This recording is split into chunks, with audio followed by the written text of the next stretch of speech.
80 60 100 ಜಾಗ ಕೊಟ್ಟಿದ್ದಾರೆ ಗಾಜನೂರು ಪಂಚಾಯತಿನಲ್ಲಿ. ದಲಿತರಿಗೆ 10 90 ಜಾಗ ಕೊಟ್ಟಿದ್ದಾರೆ. ಇದರಲ್ಲಿ ಯಾವ ಭವನವನ್ನ ಕಟ್ಟಕ್ಕಾಗುತ್ತೆ ಹೇಳಿ? ಇದುವರೆಗೂ ಅದು ಹಾಗೆ ಪಾಳು ಬಿದ್ದಿದೆ. ಇವತ್ತೇನಾದ್ರೂ ಒಂದು ಸಾಂಸ್ಕೃತಿಕ ಕಾರ್ಯಕ್ರಮ ಮಾಡಬೇಕಂದ್ರೆ ಅವರಿಗೆ ಅಂಗೈ ಆಗಲ ಜಾಗ ಇಲ್ಲ. ಕಲ್ಯಾಣ ಮಂದಿರಗಳಲ್ಲಿ ಮಾಡುವಂತ ಚೈತನ್ಯ ನಮ್ಮ ಜನಗಳಿಗೆ ಇಲ್ಲ. ಈಗ ಗಾಜನೂರಿನಲ್ಲಿ ಹಿಂದೆ ಸರ್ಕಾರಿ ದೊಡ್ಡಿ ಅಂತ ಜಾಗ ಇತ್ತು, ದಲಿತರ ಕೇರಿ ಪಕ್ಕದಲ್ಲೇ ಇದೆ. ಅದು ಈಗ ದೊಡ್ಡಿ ಇಲ್ಲ.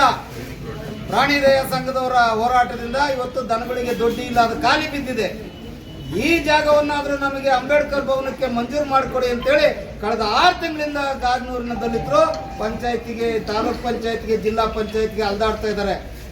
ಆದ್ರೆ ಇದುವರೆಗೂ ಕೂಡ ಯಾರು ಪಂಚಾಯತಿಯವರು ಅಂಬೇಡ್ಕರ್ ಭವನಕ್ಕೆ ಜಾಗ ಮಂಜೂರು ಮಾಡುವ ಮನಸ್ಸು ಮಾಡ್ತಾ ಇಲ್ಲ. ಬದಲಿಗೆ ಅಲ್ಲಿ ಕಮರ್ಷಿಯಲ್ ಮಳಿಗೆ ಮಾಡಬೇಕು ಅಂತ ಹೊರಟಿದ್ದಾರೆ. ಹಾಗಾದ್ರೆ ನಾವು ಎಲ್ಲಿ ಮಾಡಬೇಕು? ಅಂಬೇಡ್ಕರ್ ಭವನವನ್ನ ಎಲ್ಲಿ ಮಾಡಬೇಕು? ಇಡೀ ಜಗತ್ತೇ ಇವತ್ತು ಅಂಬೇಡ್ಕರ್ ಅವರನ್ನ ಹೊಗಳ್ತಾ ಇದೆ, ಅಂಬೇಡ್ಕರ್ ಮೂರ್ತಿಯನ್ನ ಸ್ಥಾಪನೆ ಮಾಡ್ತಾ ಇದೆ, ಅವರ ಜ್ಞಾನವನ್ನ ಕೊಂಡಾಡ್ತಾ ಇದೆ. ಅಂತ ಮಹಾನುಭಾವರ ಭವನಕ್ಕೆ ಒಂದು ಜಾಗ ಕೊಡಿ ಅಂತ ಹೇಳಿದ್ರೆ ತಾಲೂಕ್ ಪಂಚಾಯತಿಯವರಾಗ್ಲಿ, ಗ್ರಾಮ ಪಂಚಾಯತಿಯವರಾಗ್ಲಿ, ಜಿಲ್ಲಾ ಪಂಚಾಯತಿಯವರೆಲ್ಲ ಅದ್ರ ಬಗ್ಗೆ ಯಾವುದೇ ಕ್ರಮ ತಗೊಳ್ತಾ ಇಲ್ಲ. ಆದ್ರಿಂದ ಎಲ್ಲ ದಲಿತ ಸಂಘಟನೆಗಳ ಒಕ್ಕೂಟದ ವತಿಯಿಂದ ಇವತ್ತು ಗಾಜನೂರಿನಿಂದ ತಮ್ಮ ಜಿಲ್ಲಾ ಪಂಚಾಯತಿ ಕಚೇರಿವರೆಗೆ ಕಾಲ್ನಡಿಗೆ ಜಾಥದ ಮೂಲಕ ಬಂದು ನಾವು ಸನ್ಮಾನ್ಯ ಪಂಚಾಯತ್ ರಾಜ್ ಸಚಿವರಿಗೆ, ಮುಖ್ಯಮಂತ್ರಿಗಳಿಗೆ ತಮಗೆ ಮನವಿಯನ್ನ ಕೊಡ್ತಾ ಇದ್ದೇವೆ.